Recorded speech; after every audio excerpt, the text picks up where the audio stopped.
Fala, seus vaibeiros, suas vaibeiras. A gente tá aqui em mais um episódio do Vibe Podcast. Primeiro episódio do ano, né? E novamente nós não estamos aqui com os nossos hosts originais, eles estão de férias. Por enquanto, né? Como a gente vai falar aqui sobre muitas coisas, sobre o feito é melhor que o perfeito, né? E outras coisas nessa linha, porque a gente hoje vai falar sobre metas que a gente se propõe a cumprir, né? A gente está agora nesse início de ano e todo início de ano a gente monta metas na nossa cabeça, né? Nesse ano eu quero fazer tal coisa, nesse ano eu quero fazer outra coisa. E muitas vezes a gente não cumpre essas metas. Geralmente, né, na vida assim, da população em geral, essas metas não são cumpridas. E por que isso acontece? Então a gente vai falar sobre um dos motivos por que isso acontece, que é a falta de constância. Então, o tema desse podcast é constância. Por que você é tão inconstante? Como é que você pode mudar isso? Como é que a gente pode olhar para isso? E aí, eu trouxe um time aqui de pessoas altamente constantes. É assim? Vamos ver, né? Porque eu estou aqui para aprender, viu? Porque eu sou essa pessoa que precisa de constância. E a fé cristã é assim, né? A gente não tá para ensinar tudo, a gente tá para aprender uns com os outros. A gente não vou falar desse assunto não porque eu não sou constante ainda. É exatamente por isso que a gente precisa falar sobre ele, que é para a gente aprender juntos. Então, a gente vai hoje aqui aprender com Giovanni Fonseca. Dá um oi, pessoal, Giovanni. E aí, gente, beleza? A gente está aqui mais uma vez para aprender, né, com o restante da mesa. E ainda mais um assunto desse que, com certeza, não é meu ponto forte. Assim como nenhum dos outros que eu tratei aqui, mas esse menos ainda. Mas vamos aprender. Então, a gente está aqui também com Bruno Ribeiro. Fala aí, Bruno. E aí, pessoas, eu não quero ser um hoje e outro amanhã. Muito bem. E a gente está aqui também com a convidada, que eu fiquei muito feliz que ela aceitou vir até aqui, que é Giovanna, esqueci teu sobrenome. Queiroz. É porque ela casou, aí eu estava lembrando ainda do sobrenome dela de solteira. Giovanna Queiroz, ela está aqui com a gente também. Giovanna, você quer fazer uma apresentação aí para o pessoal? Quem é você? Tá. E aí, gente, meu nome é Giovanna. Eu não sou especialista no assunto, mas eu sou dona de casa, mãe, esposa, e estamos aqui para aprender juntos. E Giovanna, a gente está aqui conversando, ela dizendo... Não, minha gente, eu não tenho um testemunho para dar disso, não. O quê? Então, peraí, deixa eu me retirar, né? Porque se a pessoa que é mãe de uma bebê de 1 ano, a pessoa que terminou o TCC dela na UFCG, em Ciência da Computação, no final da gravidez, e esses nomes difíceis que o povo chama hoje, puerpério, essa pessoa não tem o que falar sobre constância, né? Ela estava dizendo como era, Giovanna, tu fazendo TCC como? Chorando E fazendo. Você não tem tempo para parar para chorar. Você tem que chorar enquanto você faz as coisas. Exatamente. Enquanto tu limpa menino, enquanto faz essas coisas, né? Mas uma pessoa dessa a gente quer aprender também. E a gente vai aprender junto aqui. Você é nosso convidado também para participar, colocando seu comentário aí. Não só isso. Se esses conteúdos têm edificado sua vida, vai lá e curte. Vai lá e comenta, compartilha com outras pessoas, porque a gente precisa desse engajamento para que o YouTube mostre isso para outras pessoas também, tá? E a gente, logo de cara, também quer agradecer ao Estúdio Vision, que possibilita, é uma das pessoas, né, a pessoa de Josiélio. Você pode vir aqui, né, falar com Josiélio, a gente está aqui na Avenida Nego. O estúdio aqui, esse estúdio bonito, equipado, está aqui à sua disposição para você gravar a sua live, fazer seu podcast. Tá? O Estúdio Vision é o nosso patrocinador. E a gente agradece muito ao estúdio e agradece também a você que nos acompanha. E também quer deixar o recado que a gente é membro do Espaço Novo Tempo de João Pessoa. Tá? A gente se reúne todos os sábados, 10 horas da manhã, lá no Hotel Xênios, na Orla de Cabo Branco. Então você é nosso convidado para qualquer sábado desse. Esse sábado mesmo, vai lá sábado agora. Sábado, 10 horas da manhã, a gente vai estar adorando a Deus e você é nosso convidado, certo? Então, pessoal, constância. O que seria isso? O que significa isso? Sabe os créditos, né? É que a Giovanna ameaçou, aí eu deixei, né? Eu fui só olhar. Mas geralmente a gente pode entender como constância a pessoa ter a capacidade de conseguir manter algo de forma constante, padrão, ela conseguir ser invariável. E isso é das coisas difíceis da vida. Você conseguir se manter. Seja, assim, tem um filósofo chamado Roger Scruton, que ele diz, olha, destruir é a coisa mais fácil do mundo. O difícil é construir. O difícil é fazer. O difícil é permanecer. Isso é que é difícil. Então, essa capacidade de você conseguir manter, isso é o que a gente pode chamar de constância, da qual vem até outras palavras. Vem constante. Olha, ele é constante, ele consegue estar sempre ali produzindo, fazendo, e se aplica em várias coisas, né? E se aplica a um traço de caráter, isso se aplica a uma atividade, isso se aplica a uma ação, isso se aplica a como a gente organiza a nossa vida, o tempo, etc. Então, a gente está aí falando sobre constância nesse começo de ano, em que as pessoas estão buscando isso, né? Estão buscando cumprir as metas que elas estabeleceram para si mesmas, né? A pessoa que tinha a meta de emagrecer 5 quilos, agora a meta é ela não engordar 10, né? Por que a gente fica assim? Por que é tão difícil manter essa constância? O que é que vocês acham? Bruno, nosso filósofo, pode falar do ponto de vista filosófico, né? Giovanni, do ponto de vista teológico, enfim. Giovana, do ponto de vista qualquer um da mãe, Prático, né? Prático, empírico. O que é que vocês acham? Por que é tão difícil manter isso? Eu acho que é um pouco chato também, né? Porque exige muita repetição. Todo dia eu tô lá fazendo aquela mesma coisa. Às vezes não é uma coisa que traz tanta novidade, empolga tanto.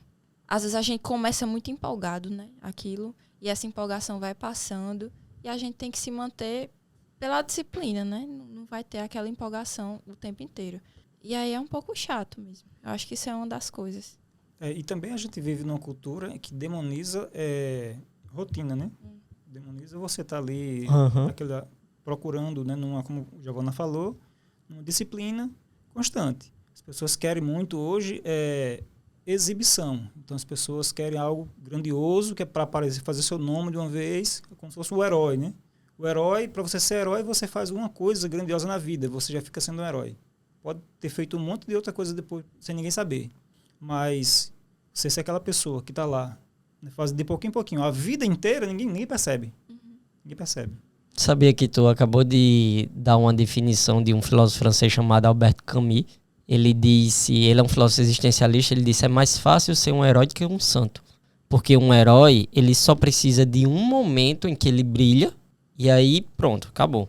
Aquele é o momento do herói. Mas o santo, ele disse, e ele era um grande filósofo existencialista ateu e tal, ele disse, o santo, ele tem que estar ali constantemente. Tem que estar ali o tempo todo. Tem que estar ali repetindo e ele não brilha, ninguém vê. Não é o tipo de coisa que as pessoas vão aplaudir, olhar, etc. Mas ele está ali e isso é que é difícil. Não é difícil ser herói. É difícil, diz Camus, ser santo. Porque essa ideia da disciplina, ser disciplinado é uma coisa difícil. Não é uma coisa fácil. Por isso que isso é o tipo de coisa que tem que ser ensinado para os nossos filhos. Porque uma cultura assim que ela não mais celebra a disciplina como é a nossa, pelo contrário, ela zoa da disciplina. Uma cultura como a que a gente vive, que não dá mais ênfase na disciplina, mas que celebra a indisciplina, celebra o sair da rotina, o sair da coisa, etc. Ela gera pessoas que, como Giovana falou, vão ter essa tendência de achar que o ordinário, o comum, aquilo que a gente faz todo dia, ou é chato, ou o que é mais difícil, é muito difícil manter. E pelo fato de ser muito difícil manter, é muito fácil desistir. Então é muito fácil, por exemplo, a gente pegar uma vez no ano, a gente fazer uma campanha para fazer ajudar alguém, ajudar uma comunidade e tal. Mas é muito difícil diariamente a gente, sei lá, tem pessoas dessa mesma comunidade que a gente ajudou, sei lá, no Natal, a gente ficar indo visitar, ficar saber como é que tá, dedicar 1 hora diária ou meia hora para ir lá conversar com ela, uma pessoa solitária. Né? Isso é muito difícil, porque a gente não quer, às vezes, abrir mão de um conforto que a gente teria ali. A gente fazer um esforço grande, mas num momento só, é uma coisa. Outra coisa é você fazer pequenos esforços diários. Né? Mas, na verdade, vai fazer muito mais diferença na vida das pessoas a constância. Você está lá na comunidade, uma pessoa que, sei lá, que está doente, sei lá, está lá semanalmente, indo lá visitar, vendo como é que está. Vai fazer muito mais diferença na vida dela do que dar sei lá, 10 mil reais uma vez no ano para ela, que de repente ela pode gastar e até fazer algum mal a ela. E você está lá semanalmente levando alguma coisinha e conversando e tudo mais, mesmo que seja pouco dinheiro, pouca oferta, mas você está acompanhando. Isso dá muito mais, não dá visibilidade e dá muito trabalho. Vocês falaram aí que tem essa questão, né, de ser chato, né? A gente encara como chato. E não só isso, porque às vezes pode ser realmente chato, pode ser, né, tedioso, mas é justamente o fato da gente achar que, por ser chato, a gente não tem que fazer. Então, não, a gente vive o tempo inteiro buscando um prazer, se a gente não maximizar os prazeres ao máximo o tempo inteiro, então a nossa vida não está valendo a pena, a gente não está vivendo intensamente. Sendo que é justamente isso, né? Como o Giovanni estava falando, né? A constância é melhor do que a intensidade. Né? Porque você fazer uma coisa um pouquinho, né? Eu estava até vendo essa semana um livro que o título, eu não sei nem se é bom, mas o título eu achei bem interessante, que é A Revolução do Pouquinho. Então, você, todo dia um pouquinho, e fazendo isso todo dia um pouquinho. Tanto é que a Bíblia coloca, a metáfora que a Bíblia traz sobre crescimento é justamente a metáfora da árvore. Né? Você ter uma árvore, o crescimento de uma planta. Então, o crescimento de uma planta é algo que você não consegue observar a olho nu. Não consegue observar assim, né? Você tem que filmar numa câmera e depois botar a câmera em time-lapse para você ver o crescimento a abertura de uma flor, enfim. Mas é justamente isso. Num dia está lá a mudinha pequena, depois no outro dia vai crescendo muito imperceptivelmente. E aquilo que não é perceptível, muitas vezes não é atraente. Você não está percebendo aquele negócio acontecendo, né? Você não está vendo o processo acontecer diante dos seus olhos. Aí fica muito, muito chato, realmente, né? Você quer o resultado imediato, né? A gente vive numa cultura de imediatismo, de fast food, que você quer tudo imediatamente, senão não presta, né? O nosso consumo das redes, eu acho que agrava muito isso. Sim. Eu estava vendo o Pedro Dulce falar sobre isso uma vez, e ele falou sobre como a gente tem simulações de autoridade quando a gente está acessando as redes sociais. Por exemplo, não necessariamente só as redes sociais, mas ele deu o exemplo de um jogo. A pessoa que ela joga muito um determinado jogo de tiro, ela fica muito boa naquele jogo. Mas se alguém der uma arma na mão dela para ela fazer atirar, fazer alguma coisa, dificilmente essa pessoa ela vai realmente ter proficiência naquilo. Então, são simulações de autoridade que a gente sempre está recebendo e que vão nos dando essa sensação de ter conquistado e tal. E a gente acaba buscando sempre isso. Sempre essa sensação pelo que é mais fácil, pelo que é mais rápido. E não na constância e na disciplina. A grande questão, a grande luta, né? É que para a gente poder ser constante, a gente tem que ser constante, obviamente, naquilo que é útil, né? Que é mais importante, né? Que é essencial. O problema é exatamente isso, é que essas coisas mais importantes dão mais trabalho e competem por prazeres pequenos e imediatos. Esse é o problema, né? A gente tem que ter que abrir mão de certos prazeres imediatos, né? Que o pessoal chama, né, da era da geração dopamina, né? A pessoa está querendo sempre aqueles prazerezinhos ali. Isso é muito mais fácil para a natureza humana do que a gente ter que cultivar um negócio e esperar o resultado daqui a, sei lá, plantar um pé de manga, você só depois de uns 10 anos que você vai ter uma manga. Né? Muito difícil, realmente ninguém quer mais fazer isso. E essa questão da cultura de, como o Vanédia falou, né? Você está sempre querendo ser recompensado imediatamente. Porque se você não for recompensado imediatamente, então aquilo já se torna ruim, chato, você não está aproveitando a vida. Aliás, essa coisa de assim, tem que aproveitar a vida é engraçado, porque as pessoas ficam atrás disso, mas, assim, isso é um peso gigante nas costas da pessoa. Porque se você não está sendo imediatamente recompensado, você não está aproveitando a vida. E aí, e tem um monte de pressuposto assim, naturalista, né? Que a gente só vive uma vez, e aí a gente não aproveitou a vida direito, e aí, vixe, é porque era assim, devia ser assim e tal. E sempre nessa ideia de que o tempo todo você tem que estar usufruindo de algum tipo de prazer. E a gente não somente ensina isso para as pessoas, como também a gente molda casamentos, molda instituições, molda religiões, tudo baseado nesse princípio, né? Carpe diem, né? Essa questão das redes sociais, que a Giovana falou, realmente potencializa muito isso, porque dá justamente esses pequenos prazeres. Você vê um memezinho, você vê um vídeo curto sei lá, por exemplo, você está lá vendo os rios no... Quem usa o Facebook ainda, né? Os mais velhos aqui. Quer dizer, raramente eu acesso o Facebook, né? Mas assim, quando eu começo a ver os rios, tá um monte de videozinho curto de trecho de partida de tênis, de futebol, de bicho, engraçado de gato, de cachorro. Quando você vê, meu amigo, passou lá 1 hora só preso ali. Então, assim, realmente as redes sociais, às vezes, de repente, para algumas pessoas, foi o meu caso, eu excluí várias redes sociais, Facebook eu só acesso pouco, e daqui a pouco eu vou excluir o restante. Porque, assim, é aquele tipo de coisa que dá prazer imediato. Você fica olhando lá, tem páginas de piada, de humor, que são muito legais, e você fica lá direto, toda hora, se você deixar. E acaba dessensibilizando a pessoa, né? Tanto para o prazer, porque a pessoa vai querer cada vez mais prazer, igual uma droga, né? Que você experimenta assim, depois você tem que ficar aumentando a dose, porque não faz mais o mesmo efeito. Quanto para, tipo, às vezes você vê um vídeo muito triste de uma situação, de uma guerra, não sei o quê, e depois você vê um gato num triciclo, não sei o quê.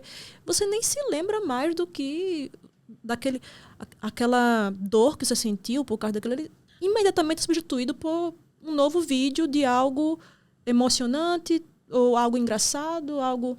E você acaba ficando entorpecido, né? Muitas vezes. Então, acaba que tanto a dor, pelo menos a dor alheia, e a alegria que a gente sente não fica... Tem que ter sempre algo mais gamificado, né? Para lhe dar a satisfação imediata, porque senão não valeu.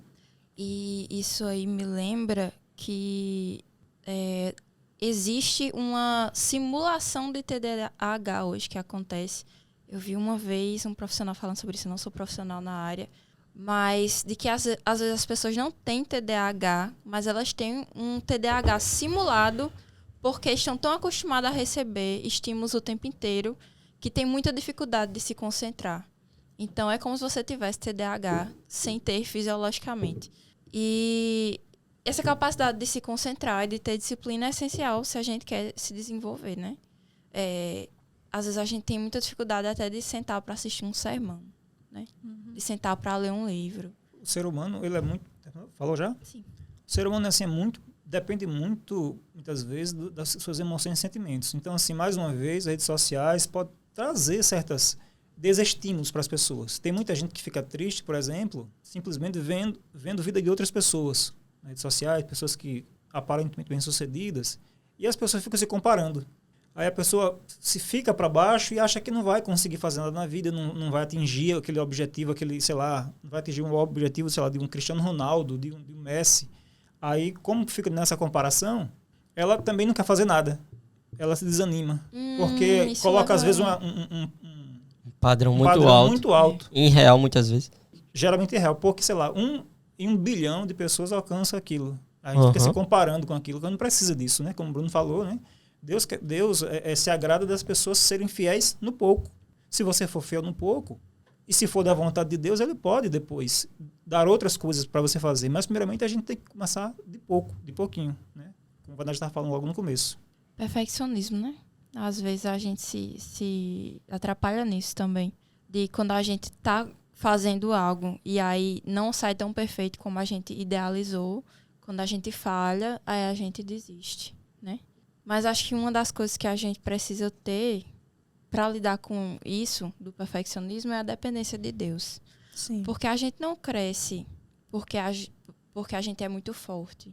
A gente cresce porque a gente depende da graça e da misericórdia de Deus. Então, a gente falha e a gente olha para Cristo. E a gente recebe a ajuda que vem do céu. E a gente continua. Né? É assim na vida de cristão. É assim com as outras coisas também. Então, com a nossa constância também. A gente quer viver para a glória de Deus. Quer que a gente consiga glorificar Ele com as nossas boas obras. E é dependendo dele que a gente vai crescendo.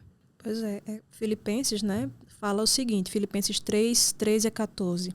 Irmãos, quanto a mim, não julgo havê-lo alcançado. Ele estava falando da perfeição, Paulo estava falando nesse capítulo. Mas uma coisa faço, esquecendo-me das coisas que para trás ficam e avançando para as que estão diante de mim, prossigo para o alvo, para o prêmio da soberana vocação de Deus em Cristo Jesus. Então, não era porque Paulo não tinha alcançado a perfeição que isso servia para que ele ficasse estagnado. Ou tudo ou nada, que a gente tem esse pensamento também, né? Ou tudo ou nada. Não, tem que dar o melhor para Deus. Se eu não estou conseguindo oferecer 2 horas de oração, né? Tem aquele negócio, né, que o pessoal fala, né, que não sei nem se é verdade que Lutero falou isso. Não, hoje eu tenho muita coisa para fazer, portanto eu vou ter que passar pelo menos 3 horas em oração. Né? Não sei se é lenda. Vou falar que é lenda, né? Vou falar. Aí é muito provável que seja, né? Mas assim, se eu não conseguir oferecer as 3 horas, se eu não conseguir oferecer 1 hora ou meia hora, então eu não oro. Porque para Deus você oferece o melhor. Só que claro, você oferece o melhor. Mas o melhor que você consegue, não é o melhor do outro. Melhor seu. Às vezes o seu melhor naquele dia, né? É igual um vídeo que eu estava vendo, né? Deus quer seu devocional cansado. Às vezes o seu melhor naquele dia é um devocional cansado mesmo, uma oração curta de 30 segundos que você, né, é o que suas forças conseguiram oferecer. Claro, você não vai estagnar nisso. Você também não vai ficar nem, eu sou perfeito demais e tá tudo bem com o que eu faço. Não, você vai reconhecer suas, né, vulnerabilidades, mas você vai também pensar assim, peraí, eu tenho que prosseguir. Hoje não foi tão bom, mas amanhã já pode melhorar. Agora, se a gente ficar nessa ideia de que não, só vou fazer quando tiver perfeito, ou só vou botar um negócio para rodar, tipo, esse podcast aqui mesmo. Quando eu assisto, eu morro de vergonha, morro. Porque, meu Deus do céu, quanto gaguejo, quanto vício, falando de mim mesma, né? Quanto vício de linguagem, quanto não sei o quê. Mas, tipo, mesmo com essa deficiência, essas debilidades, não conseguiu abençoar pessoas? Então, eu não estou preocupada, então, de abençoar a pessoa, de ajudar as pessoas. Eu estou preocupada mais comigo, com a minha reputação, se ficou um negócio perfeito, se todo mundo achou o máximo, massa demais, não sei o quê. E, às vezes, a pessoa achou o máximo porque simplesmente foi ajudada. E não porque teve uma performance perfeita. E a gente quer isso, né? A gente vive muito de performance. Se a gente não performar de maneira perfeita, 100%, não valeu, não adiantou. Tu tava falando, eu lembro uma vez de uma citação, não lembro agora o teólogo adventista do tempo de Ellen White. Na verdade, eu lembro o nome dele escrito na minha cabeça agora, mas eu não sei pronunciar. Laubro? Esse aí. Que foi o cara que escreveu sobre uma história do sábado, não foi? Eu acho que esse aí foi J.N. Andrews. Mas não sei. Eu acho que foi o Andrews. E aí ele... Uma vez eu vi um conselho que Ellen White deu a ela que foi muito marcante pra mim. Que Ellen White disse assim, olha, você escreveu aí a história do sábado, de como foi que passou do sábado pro domingo. Ele escreveu um livro sobre isso, né? Sobre a história do sábado para o domingo, etc. Só que você se demorou tanto escrevendo isso, você estava buscando, para usar essa expressão que a gente estava usando aqui, né? Um tipo de perfeccionismo tão grande com essa obra, que ela tinha que ser exata, tal, que ela teria abençoado muito mais gente se ela tivesse sido lançada de forma imperfeita antes. Tipo, se ele tivesse não ficado tão, assim, fixado e escrever naquele livro, era melhor ele ter feito menos melhor, vamos dizer assim, antes, do que o muito melhor que vai demorar uma vida inteira. Ele quase morre e o livro não sai, né? Uhum. Então, eu lembro que isso aí mexeu muito comigo, porque esse é um tipo de pensamento. Um monte de gente me cobra, esse artigo, bota isso pra frente, bota... Não, eu tenho que olhar, tenho que revisar, eu tenho que ler sobre isso, lançar desse jeito, não é bom, etc. Mas, vez ou outra, aí vem essa citação aí na minha mente, de Ellen White, certo? Mas, às vezes, é melhor mesmo que isso seja assim. E até quando eu olho, assim, pra minha vida acadêmica, ela foi assim. Ela não foi uma coisa assim grandiosa, exuberante. Não, foi uma coisa que eu fui fazendo de pouquinho em pouquinho aos trancos e barrancos. E se eu tivesse desistido, nunca vou estar preparado. E aí toda vez que eu converso com uma pessoa, né, que ela vem me pedir conselho para fazer ou um mestrado ou um doutorado de filosofia, aí sempre é a mesma assim. Não, mas é porque eu não me acho preparado. Não, ninguém tá preparado. Eu não tô preparado. Ninguém tá preparado. Mas assim, se ao mesmo tempo, se você não der a cara a tapa, e para usar essa expressão, e se disciplinar e tentar fazer, você nunca vai fazer nada na vida. Nunca vai fazer absolutamente nada. Então, eu lembro claramente que antes eu não sabia ler inglês direito, mas minha tese tinha que ter um inglês proficiente, porque a literatura que eu tive que lidar era quase toda em inglês, e aí eu tive que aprender aos trancos e barrancos. Eu não sei inglês ainda direito, não sei falar bem inglês, mas é o que eu tive que fazer. É o que eu tinha para hoje.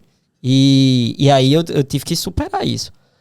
Não tinha acesso, não tinha tempo, não tinha bolsa direito, mas tinha que fazer com o que tinha em mãos.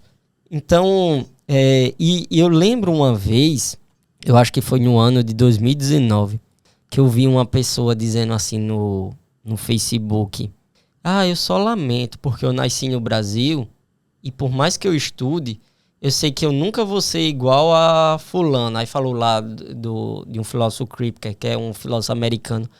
Nunca vou ser igual a ele, por mais que eu estude nas universidades aqui, elas nunca vão me dar a projeção que Harvard dá, que o MIT dá, por mais que eu faça. Um cara que tava saindo da graduação, sabe? Com essas conversas.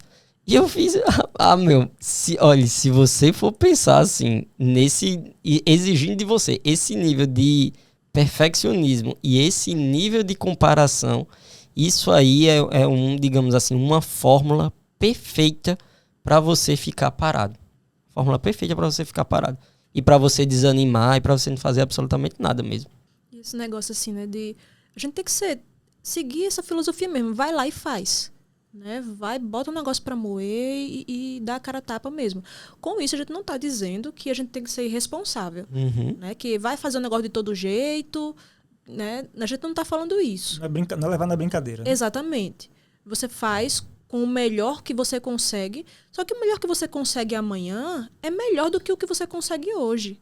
Sendo que você colocar esse negócio pra rodar hoje, às vezes vai ser melhor do que colocar pra rodar amanhã. Porque as pessoas estão precisando daquele negócio hoje. Né? Então, assim, claro, vai precisar de um grau de sabedoria. E se você quer ver mais sobre sabedoria, né, sobre como tomar decisões, veja o podcast anterior, que fala sobre como conhecer a vontade de Deus. E aí a gente vai falar um pouco sobre sabedoria e tudo. Então, às vezes, é necessário sabedoria para discernir. Peraí, isso aqui já dá para ir para o mundo, isso aqui, essa obra que eu fiz, esse artigo, enfim... Ou realmente está muito verde, tenho que amadurecer mais isso. Algumas vezes vai depender, né? Às vezes realmente não é para ir para o mundo aquilo ali ainda não. Mas você ficar sempre adiando, sempre... E todo mundo falando, rapaz, isso aqui já vai ajudar tantas pessoas. Né? Você mostrar a outras pessoas, né? Olha, o que é que tu acha disso? Pessoas que entendem daquela área. A pessoa, não, isso aqui já tá bom para abençoar pessoas, já tá bom para ajudar pessoas. E você fica com aquele negócio, adiando. Isso é um grande indício de que, na verdade, a preocupação é com a reputação, né, sua, né? E não com ajudar as pessoas de fato. Uma coisa que eu acho importante, né, é que a gente... Uma ajuda que a gente precisa sempre, né, se lembrar é que a gente não deve desistir diante das primeiras falhas. Quando a gente falha uma vez ou outra, a gente não é assim, por exemplo, já pensou se a gente fosse ter esse pensamento, se a gente falhou, né? A gente errou aqui na tentativa, sei lá, de uma pregação tal. Se a gente fosse agir assim na nossa luta contra o pecado, eu pequei, eu não consigo ser perfeito, vou desistir e jogar. Ninguém faz isso, e nem deveria Muita gente fazer. faz também, mas não tá certo. Mas, bom, só doido faz isso, né? Mas se a pessoa tem um pouquinho de senso, ela não desiste. Ela continua lutando, mesmo sabendo que não é perfeito. Então, continua, né? Vai lá e tenta novamente, e tenta. Tenta se preparar um pouco mais e pede conselho, mas não desiste, né? Porque a vida é assim mesmo. Tentativa e tentativa e tentativa, é assim mesmo. Esse é um negócio que eu pego no pé de Ana Sofia, viu? Porque parece que é de pequeno a tendência. Se vai tentar a primeira vez e não consegue, já desiste. Ou montar um brinquedo, ou tentar um negócio de um quebra-cabeça, ou sei lá, alguma coisa com a Barbie. Mas é incrível, eu noto isso. Se não consegue, ela já desiste. E eu digo, não, ei, vamos fazer aqui, refazer de novo, tentar de novo. Porque essa é uma tendência assim, que é o contrário da autodisciplina. Isso é o oposto da autodisciplina. Ou seja, na primeira dificuldade você já abre mão, deixa pra lá, etc. A gente toma como um desafio pessoal e também toma como sendo, digamos assim, um mandato de Deus mesmo para a tua vida, para o teu próprio crescimento. Né? É importante, né, a gente passar por essas tentativas de acerto e tudo mais. Só o processo já é abençoador. A gente tem como tendência, né, ou desistir com as dificuldades, ou também quando a gente consegue, a gente também se acomoda e já consegui. Né? Eu estava vendo Bernardinho, né, técnico de vôlei. Ele diz assim que o momento da vitória é o momento mais perigoso da vida do atleta. Porque, né, e como disse Bane, né, em Batman Ressurge, né, ele falou, a vitória lhe enfraqueceu, né, falou para Batman. Né? Então, você às vezes consegue, como você conseguiu, aí pronto, você já estacionou. Era assim que eu errava as questões de matemática, tudo em que eu fazia. Porque às vezes você fazia os cálculos lá, e aquele cálculo servia para você jogar num outro negócio para você adquirir o resultado. Aí eu chegava ali, ficava tão feliz que tinha chegado naquela parte. Aí pronto, já marcava ali a alternativa que era... Então, assim, às vezes a vitória, né, tanto as derrotas podem nos desanimar, como as vitórias também. E às vezes, justamente no final de ano, a gente está, né, sempre... tentando estabelecer metas e tudo. E essas metas, às vezes, fazem com que assim, a gente tenha uma tendência de se guiar por isso, né? De se guiar ou pela moda do momento, ou de a gente ver resultado imediato, ou da gente confundir motivação com empolgação. Né? A gente, no final de ano, a gente está no modo empolgação, que não é um modo que a gente vai estar durante todo o restante de ano. Então, a gente estabelece metas, às vezes, irreais, que isso é também importante. Você vai fazer metas, coloque metas execuíveis, né? Que você vai poder cumprir. Para você ter... É boa a sensação de vitória também. A gente fica feliz com isso. Então, a gente comemorar as pequenas vitórias, fazer uma meta execuível. Humilde, né? Humilde, é uma meta humilde, né? Que isso também vai envolver isso, né? Essa característica da pessoa de ser humilde. Então... Coloca uma meta humilde que você possa ter motivação para cumprir, mesmo quando não tem empolgação. Importante isso também. Eu vi isso na minha dieta de tentar engordar. Quando eu estava seguindo para comer 3 paçocas e depois passou para 4 paçocas, né? Quando era de 10 horas da manhã, 10h30 da manhã, era engraçado, eu tava conseguindo fazer. Mas aí eu ouvi as pessoas dizendo assim, isso aí não engorda mesmo não, tem que comer pão, tem que comer isso, tem que comer uma coisa mais substancial, isso aí não vai lhe engordar não, etc. Aí beleza, meu Deus do céu, pra que foi que eu vou dar ouvido a isso, hein? Porque eu peguei, deixei de comer as paçocas, aí nem comia as paçocas, nem comia o pão. E aí, meio que minha dieta deu um freio. Aí eu ficava revisando, né? Por que foi que eu freiei? Onde foi que eu errei? E aí, quando eu voltei mentalmente, eu fui, pronto, aqui, ó. Porque eu tava fazendo uma coisa pouca, mas não tava indo. Mas aí o problema é que eu fui tentar dar um passo e era um passo que eu não conseguia, né? Eu vi uma vez no Facebook alguém falando, tenta fazer com você mesmo o compromisso de pegar um livro, por exemplo, e ler um capítulo por dia. Para você ver no ano quantos livros você lê. Você lê um número significativo de livros. Você lendo um bendito capítulo por dia. Eu lembro que quando eu comecei o doutorado, eu pensei, não, eu vou tentar ler aqui um artigo por semana. Isso é pouco, assim, academicamente. Mas assim, no final é muito. No final do ano, você leu 52. Em 2 anos, você leu mais de 100. E artigos bem densos, né? Então, as coisas que a gente faz assim, para começar pouco, ela vai ensinando a gente a modular, digamos assim, o nosso cotidiano. A modular, a dar ritmo à nossa vida. E aí é como se alguém estivesse empurrando um carro, aí uma hora o carro anda, o carro vai. E esses ritmos da vida, eles são muito importantes para isso. Porque se você tira isso, se você tira esse começo pelo pouco, mais uma vez, você nunca vai conseguir ter o autodomínio, a autopersistência, a autodisciplina para não fazer nada. Você vai encontrar 1001 motivos para procrastinar ou para buscar uma coisa mais fácil, mais recompensadora, etc. Pois é, e a gente fica assim, né, com esse negócio de... A gente se auto-sabota muito, né? E assim, a gente vai se auto-sabotando. Justamente um dos motivos é esse, né? A gente não quer começar pequeno, a gente quer começar de maneira estrambólica, porque senão... que a gente é levado a pensar assim, né? É como... Né, trazendo mais uma referência da cultura pop, né? Tyler Durden, né? No Clube da Luta, né? Que ele fala, né, que a gente é educado a achar que nos tornaremos astros do rock, nos tornaremos, né, celebridades e tudo que a gente...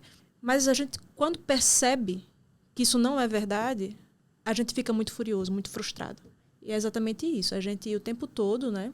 Ou você pode até não pensar assim conscientemente, mas você vê os youtubers se dando bem. Você vê você trabalhando todo dia, fazendo aquela coisa com aquela constância. E você vê como é que chama? Um influencer desse que não faz nada, simplesmente porque fez um vídeo besta que viralizou, aí você, rapaz, para que eu tô trabalhando? Para que eu tô fazendo isso aos pouquinhos, né? Sendo que é assim a maioria das pessoas, né? A maioria das pessoas. Uma ou outra pessoa vai ser um jogador de futebol de excelência. E mesmo esse que foi um jogador de futebol de excelência, geralmente ele é assim porque ele teve constância. E a gente só quer os frutos da constância, né? A gente não quer o preço para pagar para isso, né? A gente quer ser, né? Os homens geralmente querem ser Cristiano Ronaldo, mas não querem pagar o preço que Cristiano Ronaldo pagou de ficar horas e horas de treino até chegar à perfeição quase, né? Mas a gente já quer essa perfeição sem a renúncia. E às vezes, mesmo com todas as renúncias que ele teve, a gente não vai chegar naquele nível de futebol dele, por mais que você treine, por mais que você se esforce. Eu lembro do filme Matrix, né? Matrix é um sonho, né? Lembra que a pessoa só bastava colocar um programa assim, fazer um upload, fazer um download na mente. E aí o bicho, assim, em um dia aprendia artes marciais, aprendia pular de um prédio, aprendia todas aquelas coisas. Mas, nada na vida é assim. Nada na vida é você ficar paradinho simplesmente e de repente baixar pra você aquela habilidade. Tem um amigo que dizia assim que, rapaz, eu queria muito cair, bater a cabeça no chão e me acordar inteligente no hospital. Não, eu vi quando eu era adolescente, eu vi um filme bem meio ruim, assim, de John Travolta, né? Fenômeno. Que ele tá assim olhando pro céu, vê um OVNI, alguma coisa assim, que derruba ele, uma luz assim que... Aí simplesmente ele conseguia ler 200 livros por mês. Depois desse negócio aí. Ficou super inteligente. Eu ficava, meu Deus, por que uma coisa dessa não acontece, né, com a pessoa? A gente fica querendo essas soluções mágicas. Às vezes a pessoa está assistindo esse episódio e eu quero agora a solução mágica que vai fazer com que agora, em 2024, eu tenha constância na minha vida. E aí, se não vier essa fórmula, aí também não valeu. É mais uma vez a necessidade da gente parar de raciocinar com essa mentalidade, né, do mundo aí afora. Que se não for extraordinário, a gente não serve. E novamente, né, para quê? Né? Às vezes a pessoa quer ler 200 livros, 300 livros no mês, no ano. Para quê? É porque eu vou sustentar melhor minha família. Não, porque eu quero parecer mais inteligente. Porque eu quero ganhar os debates. Porque eu quero... Então, tem isso também. Muitas vezes essas buscas irreais que está por trás é isso. É o querer performar, né? É o querer ser admirado, querer ter seguidores, querer ter discípulos, querer ter gente para estar ali, né? Elogiando, querer o louvor dos homens. É o que Jesus falou isso lá no Sermão do Monte, né? Esses já tiveram a sua recompensa, né? Eles já tiveram sua recompensa. Só mesmo o louvor dos homens. E às vezes ler isso tudo, a gente nem vai conseguir absorver tanto assim. Ainda tem isso. E colocar na vida. Nessa busca pelo extraordinário, né? Às vezes a gente vai vivendo essa vida ordinária nossa, de todos os dias, fazer um pouco todos os dias. E também se sente desestimulado, né? Porque é uma coisa que ninguém tá vendo, não tá conseguindo grandes coisas, assim, rapidamente. Mas uma coisa que eu gosto sempre de lembrar quando eu começo a pensar isso, é o que a gente aprende. Agora, me fugiu da mente o nome da personagem bíblica, que foi mandado embora com o seu filho. H. Nosso Deus é o Deus que vê. Isso sempre conforta o meu coração. Nosso Deus é o Deus que vê.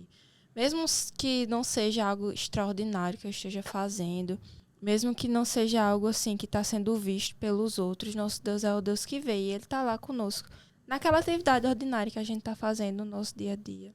E aqui Ele está glorificando ao Senhor e Ele está se agradando disso. Deus muitas vezes se agrada muito mais da senhorinha do coque, que está lá só fazendo sua oraçãozinha lá, no cultozinho lá de domingo, uma vez por semana. Mas está lá ajudando outras pessoas, está lá de pouquinho em pouquinho. Mais do que pessoas famosas aí. Ninguém vê essas senhorinhas. Mas Deus se agrada muito mais delas.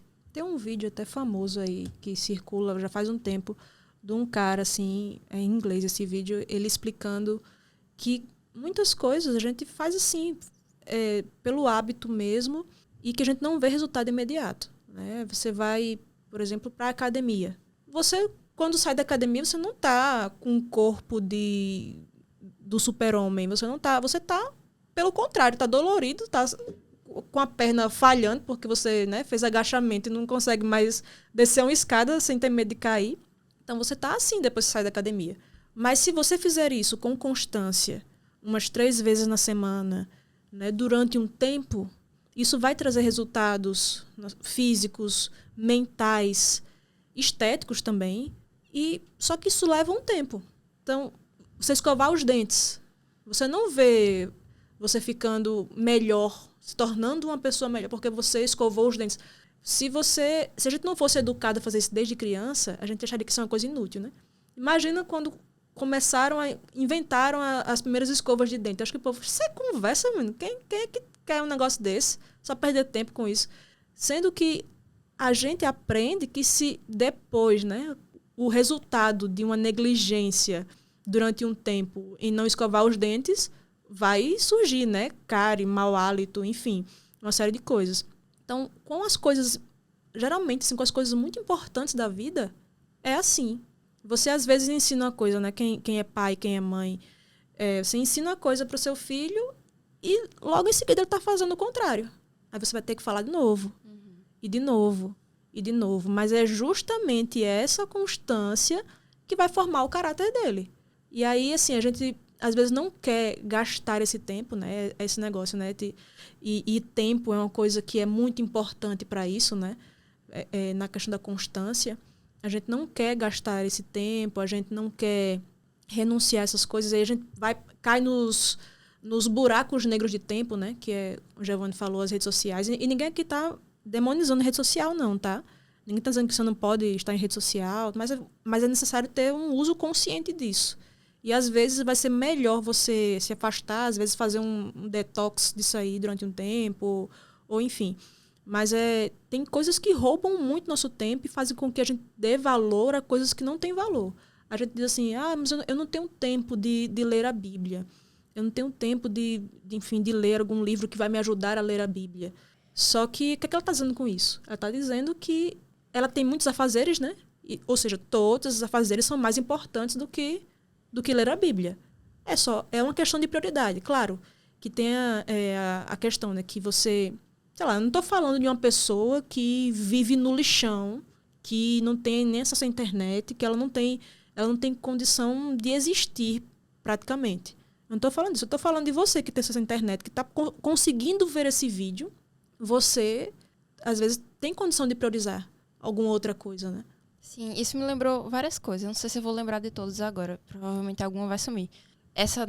Isso que você falou de escovar os dentes me lembrou muito o Liturgia do Ordinário, da Tish, que ela fala sobre isso. Muitas coisas na vida a gente faz como manutenção, né?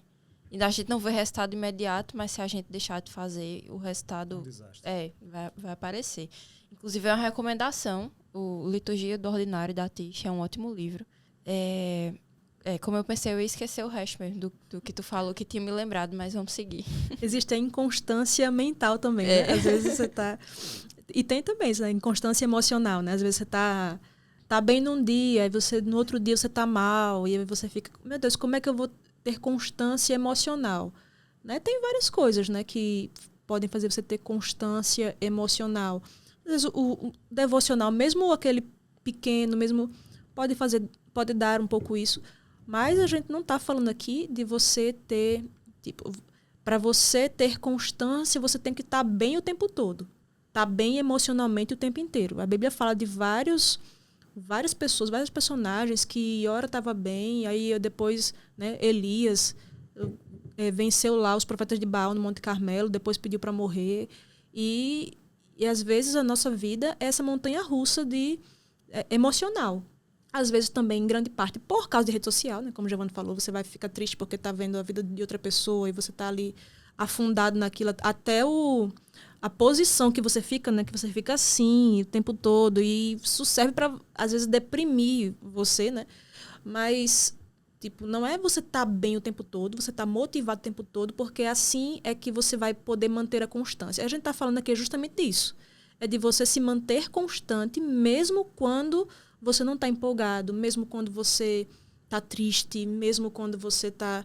E fazendo as coisas, né? Tem aqueles memes, né? Vida adulta é você chorar estendendo a roupa, porque você não vai ter tempo para chorar naquele dia. Então, assim, às vezes é isso mesmo. E tudo bem, né? Aquele negócio, né? É sobre isso que tá tudo bem? Nesse caso, realmente... Às vezes é uma questão de você também procurar uma terapia, às vezes é uma questão de você procurar outras coisas. Às vezes remédio ajuda, né? Dependendo Sim. da situação de cada um. Sim, sim. E isso que Giovana falou de você não ver, né, aquela coisa acontecendo, né? Tem uma passagem bíblica lá em Mateus 7, 24 a 27, que diz: todo aquele, pois, que ouve estas minhas palavras e as pratica será comparado a um homem prudente que edificou a sua casa sobre a rocha. E caiu a chuva, transbordaram os rios, sopraram os ventos e deram com ímpeto contra aquela casa, que não caiu, porque fora edificado sobre a rocha.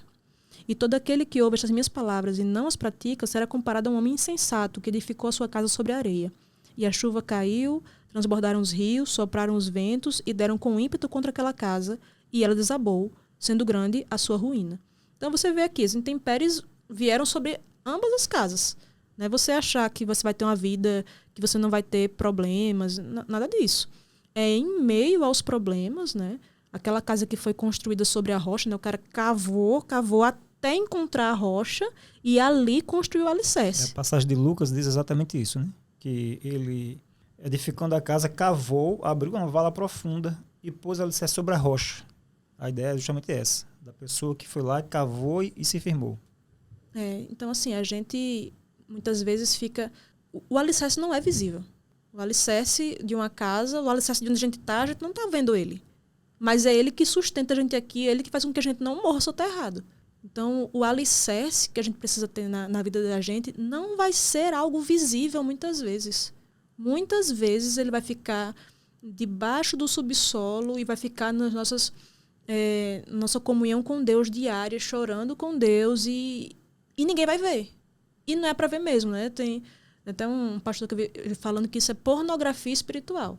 Tipo, momentos de intimidade entre marido e mulher são muito bons e muito importantes, mas que permaneçam na intimidade. Se você vai publiciza isso, é pornografia. Né? Então, às vezes a gente não vê pornografia sexual, mas a gente promove uma espécie de pornografia espiritual, né? Eu tô aqui chorando no meu momento com Deus. Eu tenho que filmar isso, porque, né, as pessoas têm que ver aquilo ali acontecendo. E é justamente isso que faz com que a gente não mantenha constância. Se não é visível, né, aquele negócio, né? Se você foi para academia e não tirou foto, não tá pago o de hoje, né? Você tem que tirar foto. Que se colocava no Twitter, não sei se se coloca ainda hoje, né? Eu oro às 6 horas, né? Não sei se o povo ainda faz isso, né? Mas era bem estranho. Tá rindo porque tu fazia isso. Não, porque eu sempre achei isso ridículo. Eu oro às 6 horas, botar mais a hashtag, assim, né? Marcando lá todo mundo, né? Não, e assim, às vezes a pessoa pensa assim, não, porque isso é para incentivar outras pessoas a fazer isso. Sim, mas você não incentiva outras pessoas a ter uma vida sexual saudável com seus esposos, filmando você tendo a vida sexual com seu marido.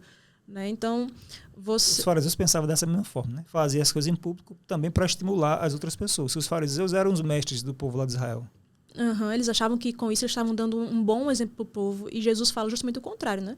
Isso é um mau exemplo. Olha, vocês não façam essas coisas, não sigam essas coisas que eles dizem, porque, na verdade, isso cria em todo mundo uma mentalidade de ser visto, de ser aplaudido, e quando o negócio não tem aplauso, não valeu a pena. Para essa questão, né, como já entrou, né, de constância, né, já na questão espiritual, né, nesse aspecto espiritual, tem um texto lá do Salmo, capítulo 1, Salmo 1, né, do 1 ao 3, que diz assim, né, bem-aventurado aquele que não anda segundo o conselho dos ímpios, não se detém no caminho dos pecadores, nem se assenta na companhia dos zombadores. Ao contrário, a sua satisfação está na lei do Senhor, e na sua lei medita dia e noite. Essa pessoa é como uma árvore plantada junto a ribeiros, dá fruto no tempo certo, e aí continua.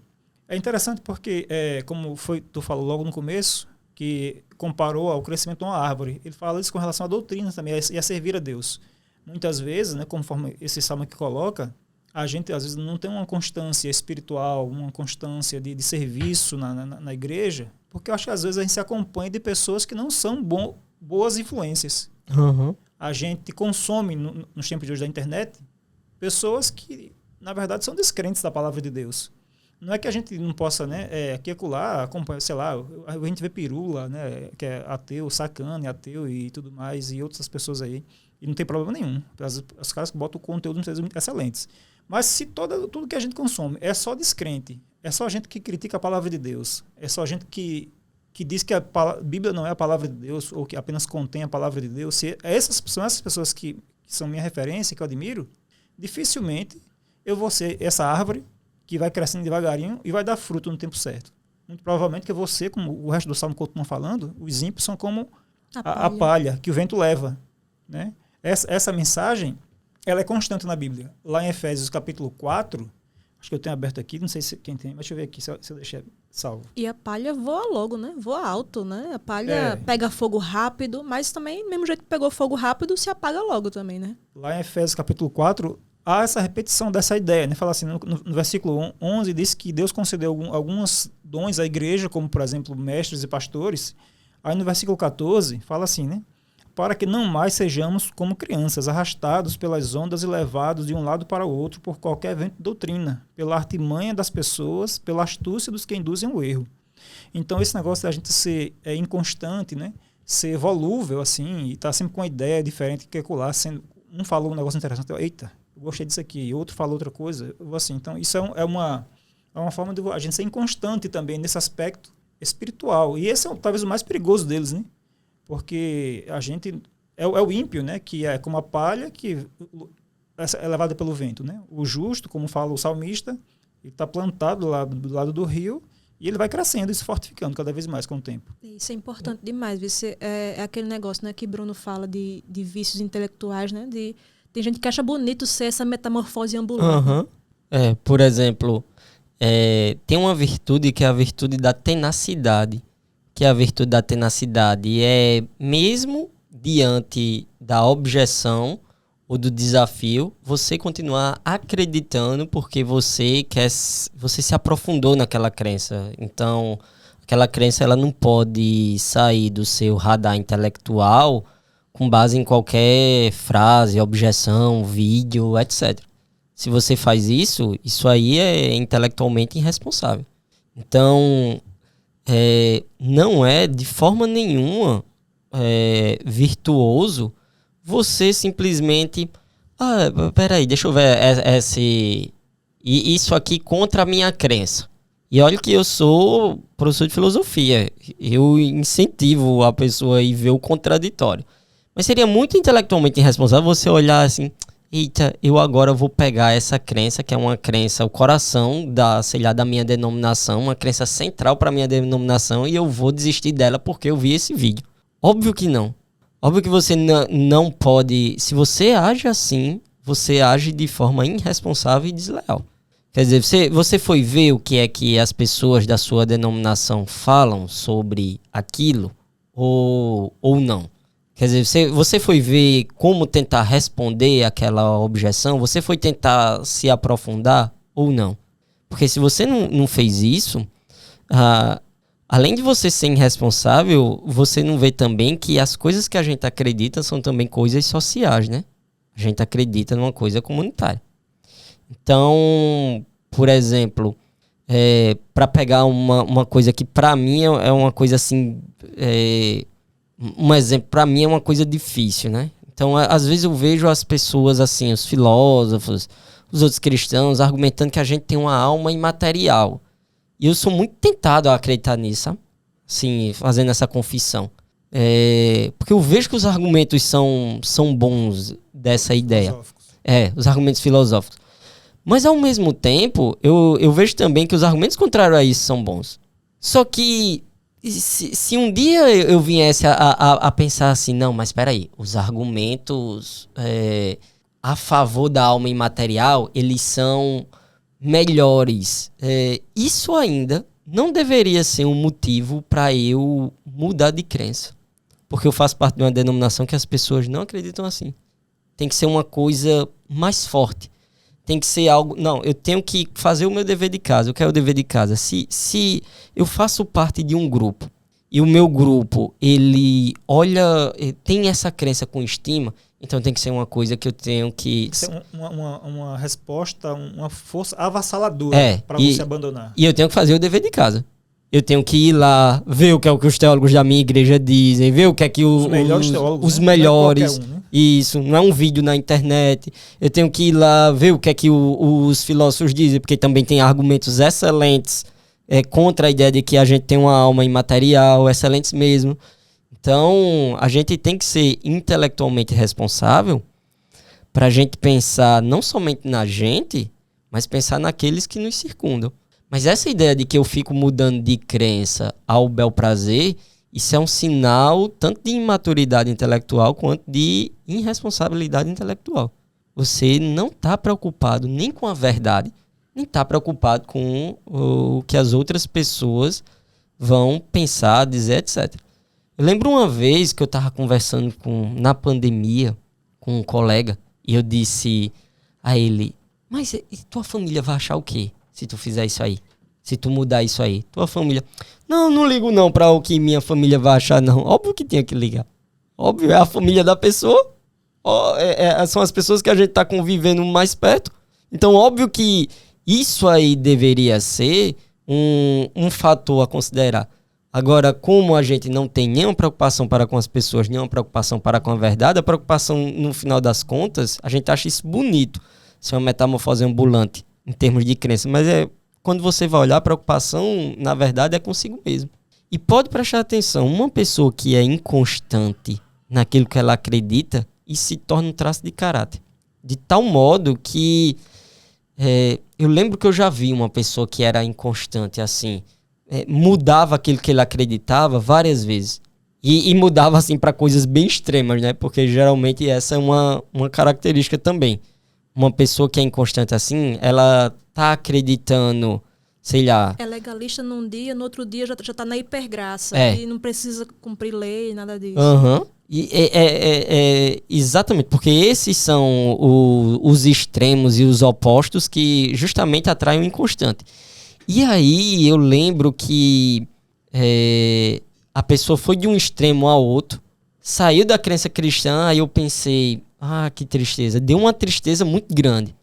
Mas aí voltou, mas quando voltou eu pensei assim, vai voltar, mas não... Mas assim, dado esse histórico, não vai voltar. E foi como eu pensei, não voltou.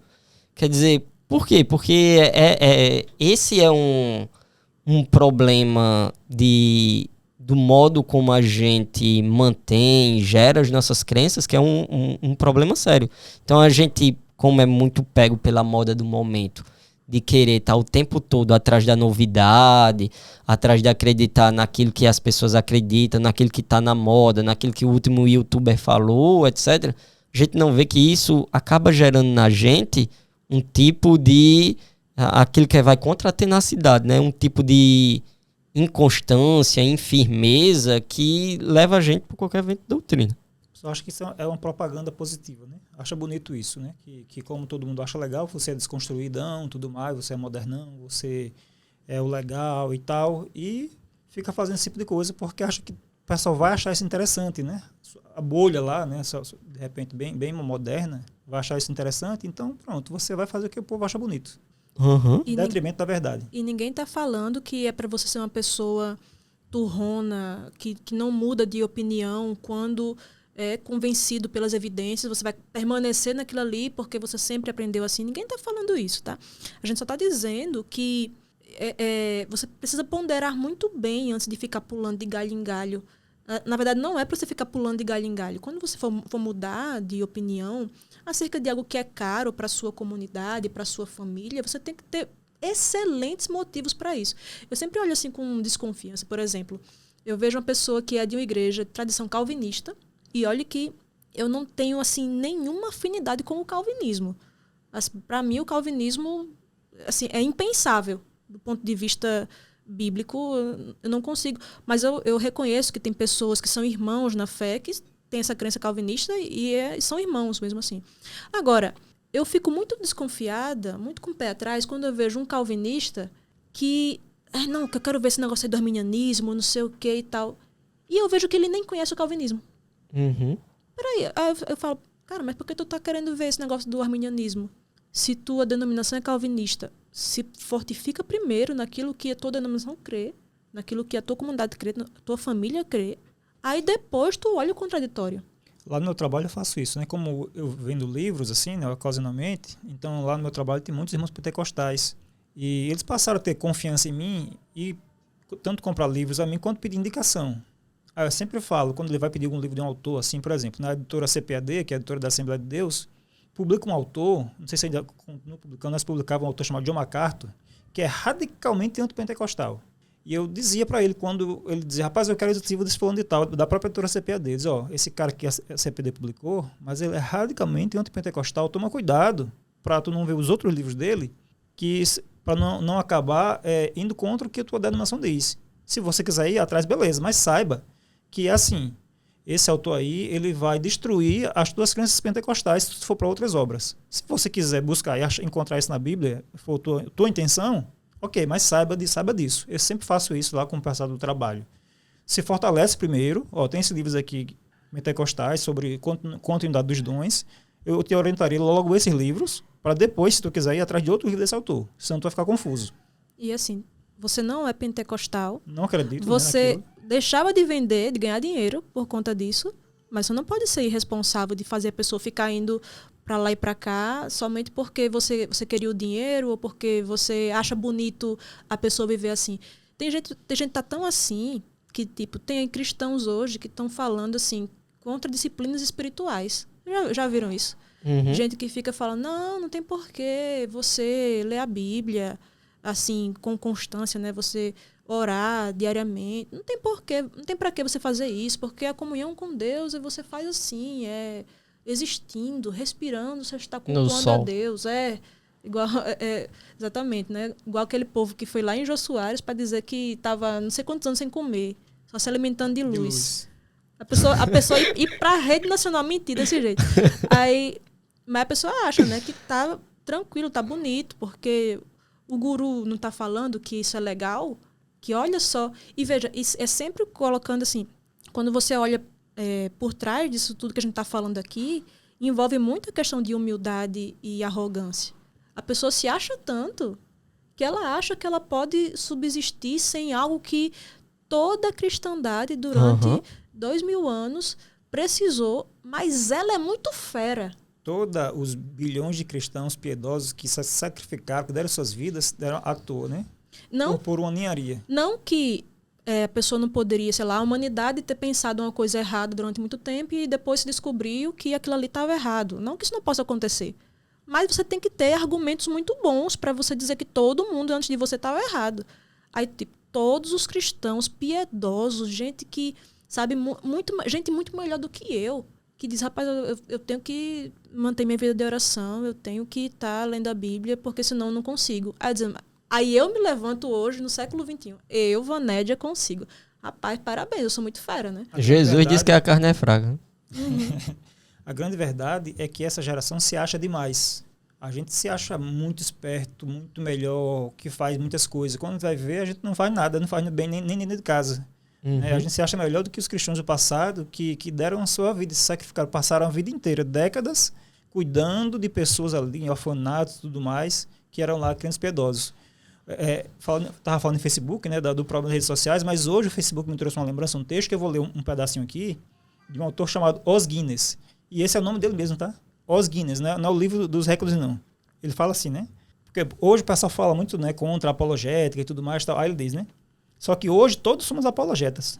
Só que pelo menos em nome do diário de mim mesmo, ou do update do Twitter, que postamos para nossos amigos virtuais e nossa comunidade cibernética. Aí ele conclui assim, né?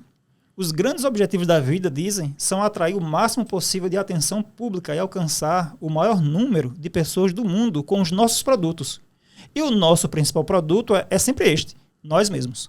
É exatamente isso. Então, não é a verdade, não é a palavra de Deus, não é a vontade de Deus. A gente quer se apresentar, a gente quer ser visto, né? Quer publicizar aquilo que nós somos os mais legais do mundo, os mais descolados. E essa coisa da disciplina espiritual, ela é importante, e ela foi importante na história da igreja, justamente porque ela ajuda a gente para usar essa expressão aí que Giovanna usou, né, na liturgia do ordinário. Então, as disciplinas, por exemplo, lá dos pais do deserto, do que é que eles faziam, ou nos mosteiros, o que passa para todos os cristãos no cotidiano, como orar, ler a Bíblia, etc. Essas são disciplinas que ajudam a gente a levar a nossa vida de tal forma com que a gente consiga ser espiritualmente constante. Então, ela é como se ela fosse moldando o caráter, porque o caráter também é isso. Para ser caráter, tem que ter constância. Se eu faço um ato de bondade hoje e não amanhã, óbvio que eu não tenho esse traço de caráter. Para eu ter um traço de caráter, eu preciso justamente da virtude, né? Eu preciso exercer aquilo dia após dia. É assim que eu exerço um traço de caráter. E caráter significa isso. Eu acho que na etimologia da palavra significa uma parada assim, que dura, que permanece, uma coisa assim. Então, as disciplinas espirituais ajudam a gente a moldar o nosso caráter, permanecer. Tire isso e você é jogado nas intempéries de crença, nas intempéries da vida, da moda, da rotina, do ano, etc. É o que diz Mateus 13, 20 a 23, né? Que fala das sementes, né? A parábola do semeador, né? Que diz que o que foi semeado em solo rochoso é o que ouve a palavra e a recebe logo com alegria, mas não tem raiz em si mesmo, sendo antes de pouca duração. Ele, chegando à angústia ou à perseguição por causa da palavra, logo se escandaliza. O que foi semeado entre os espinhos é o que ouve a palavra, porém os cuidados do mundo e a fascinação das riquezas sufocam a palavra e fica infrutífera. Mas o que foi semeado em boa terra é o que ouve a palavra e a compreende. Este frutifica e produz a 100, a 60 e a 30 por 1. Então, assim, tem coisas... A fascinação do mundo, né, como ele fala aqui, né, ou as angústias podem fazer com que aquela semente que foi plantada seja sufocada e ela não floresça, ela não produza frutos. Só que é isso, né? Justamente a constância na vida de oração, e que isso é importante salientar, que não é um fim, tá? É um meio. Não é isso que salva você. Não é porque você orou, porque você leu a Bíblia, porque, ou, enfim, né, jejuou, que você é salvo por isso. Mas essas coisas lhe ajudam a se manter naquele que lhe salva. Então, essas coisas vão levar você para aquela pessoa que vai lhe salvar. O interessante da passagem é que aquelas que não frutificam são aquelas que perderam a palavra de alguma forma, né? A que frutifica é aquela que conseguiu permanecer na palavra. Para Deus, isso é o que frutifica. Geralmente, assim, a pessoa ela pega uma verdade, porque é uma verdade da palavra de Deus, que Deus está em todo lugar, que aquele mito, né, que você escuta assim, não, mas a gente vai entrar agora na presença de Deus. Não existe entrar na presença de Deus, porque a gente aqui está na presença de Deus em todo o tempo, tomando banho, fazendo o que for, está na presença de Deus. Mas existe o ficar consciente da presença de Deus. Então quer dizer que a gente tem que tomar banho no banheiro de roupa, né? Deus está na presença de Deus. Dona Dorinha trabalhava lá em casa, ela tinha o maior medo de... Deus me livre, minha filha, dormir pelado. Imagina o cara morrer e chegar do outro lado pelado. Deus me livre. Então, assim, ela não sabe que o tempo todo Deus está vendo a gente, né? Mas, assim, quando a gente olha para isso, né, de você estar consciente da presença de Deus, é como, tipo, a pessoa que tá... A gente falou de pornografia agora há pouco, né? E, às vezes, digamos, a sua meta para 2024 é deixar a pornografia. E isso é algo que você faz porque você não está consciente da presença de Deus o tempo todo. Porque não é algo que você faz na frente da sua mãe, geralmente, na frente da sua filha, na frente do seu chefe. Geralmente, não. Se está nesse nível, é porque está um nível muito grande de doença, né? Mas por que você não faz isso? Porque você está consciente da presença da pessoa ali. A disciplina espiritual faz a gente não entrar na presença de Deus, mas ter consciência de que Ele está presente, e você não vai fazer esse tipo de coisa que vai desagradar a Deus, né? Claro que isso precisa ser mantido o tempo todo, né? Essa constância justamente nisso. E tem algumas coisas que vai ajudar você, né, a manter constância em qualquer coisa da sua vida.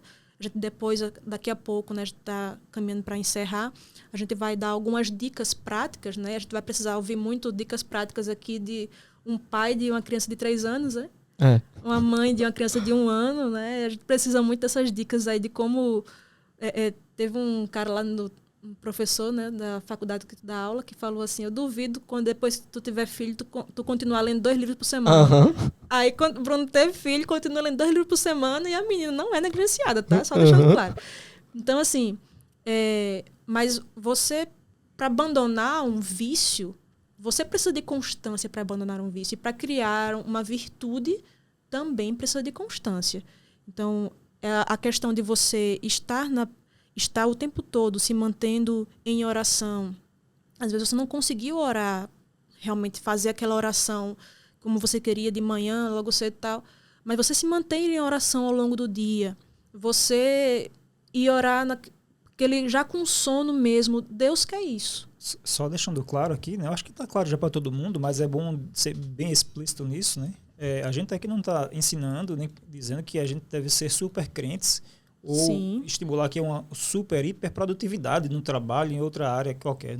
A ideia não é essa, até porque isso também faz mal e até um pecado, é um ídolo, né? E é irreal. É real, né? Então a ideia não é essa aqui. Não, era isso mesmo que eu estava falando. Vamos agora partir para as coisas práticas de como é que a gente pode... Giovana, eu quero muito ouvir Giovana, a pessoa que terminou o TCC com a menina num lado, o computador aqui do outro. Ô, mulher. Eu quero saber. Esse tempo, se serviu para alguma coisa, serviu para me ensinar que Deus dá graça. É muito verdade essa frase, Deus dá graça. E que criança aprenda a digitar, porque eu acho que já não sei metade do teu trabalho. Ei, mas é verdade. Tem vezes que a gente não enxerga muito, não, condições de fazer alguma coisa, não. É Deus mesmo que dá graça e a gente tem que confiar nele. Eu só tenho isso a dizer dessa época aí mesmo, que eu não sei como foi isso, não. Que é importantíssimo, né? Pra gente ter constância, justamente essa confiança em Deus, né? Como você falou no início, né? Você entender suas vulnerabilidades e deixar nas mãos de Deus e que Deus vai cuidar, né? E aí, Bruno? Eu lembro de uma vez uma frase de C.S. Lewis que mexeu comigo e que eu levo para toda a vida, né? Ele, lá em Cartas de um Diabo ao Seu Aprendiz, ele disse assim, olhe, bote na cabeça dele que ele tá o tempo todo em oração, que ele não precisa se ajoelhar para orar, ele não precisa fisicamente se mexer para fazer uma coisa. Bote na cabeça dele que ele já faz no automático, porque aí se você botar na cabeça dele que ele já faz no automático, ele não vai fazer. Isso. Ele não vai agir. E Deus nos criou como seres corpóreos, e então se ajoelhar, se sentar, se colocar numa posição física faz diferença. Porque a gente não é uma... Agora eu vou falar da alma, né? A gente não é uma alma abstrata, a gente é um corpo físico. Então isso faz diferença. E isso para mim faz diferença significativa. Isso me lembrou, Bruno, que no passado, muita gente na igreja, não sei se foi o teu caso, mas eu, assim, eu fui meio que encaminhado por um caminho um pouquinho, assim, irreal, depois que eu li um livro de Morris Vanden chamado, eu acho que é Como Tornar Real o Cristianismo, não sei qual foi. Foi 95 Teses. Foi 95 Teses, em que ele diz assim que, eu acho que não, é o outro mesmo, que ele fala assim que quando você está em comunhão com Deus, o que você precisa realmente fazer é orar, ler a Bíblia, e estar em comunhão com os irmãos. Se você mantiver essas 3 disciplinas espirituais, que é testemunhar e tudo mais, se você fizer isso direitinho, Satanás não vai ter nenhum poder para tentar você em nenhuma outra área da vida. A tentação dele vai ser fazer com que você pare de orar, de ler a Bíblia e de testemunhar. E teve tempo, assim, que eu tentei fazer isso. E estar orando, mesmo lendo a Bíblia e na igreja, testemunhando e tal. E ainda assim vinha outras tentações. E eu dizia, meu Deus do céu, eu estou orando muito pouco ainda, eu estou lendo muito pouco, e eu orava mais e lia mais e aquilo não acontecia. E depois eu conversei com outras pessoas e todo mundo falando que tentou fazer aquela mesma coisa e não dava certo. Uhum. Então é irreal. Isso aí na vida cristã, claro, né, vai ter coisas, né, como que vai ser espontâneo, né, que vai ser no automático, que a pessoa está tão assim em comunhão com Deus que vai ser natural para ela fazer certas coisas, certas disciplinas espirituais, mas muitas vezes não vai acontecer assim. Muitas vezes você vai ter que dar o maior esforço que você tem, que o seu ser tem, para se ajoelhar e orar. E é um esforço, parece que tem alguém assim, com arma na sua cabeça, impedindo você de ir. Você sabe que precisa ir e não vai. Então, ou orar, ou outra coisa, ou ir para a igreja, ou não sei, ou manter a calma dentro de uma situação difícil. Tem horas assim que você vai dar o suor, você vai ter que contar até 1000, porque senão você vai falar uma coisa indevida. Então, assim, a gente não pode, mais uma vez, ser irreal, né? Quem leu esses livros de Morris Vanden, não sei quem leu, mas assim, aquilo ali não é daquela forma, tá? Você, mesmo orando muito, mesmo lendo a Bíblia, mesmo testemunhando, vai enfrentar, ocasionalmente, tentações fortíssimas. Eu acho que essas 2 sugestões são importantes, né? Primeiro, se coloque coisas reais, não irreais. Se você sabe que você já tem uma predisposição de não fazer, e você coloca uma coisa do tipo, vou ler um livro por dia, então isso é um modo até da pessoa se auto-sabotar. Uhum.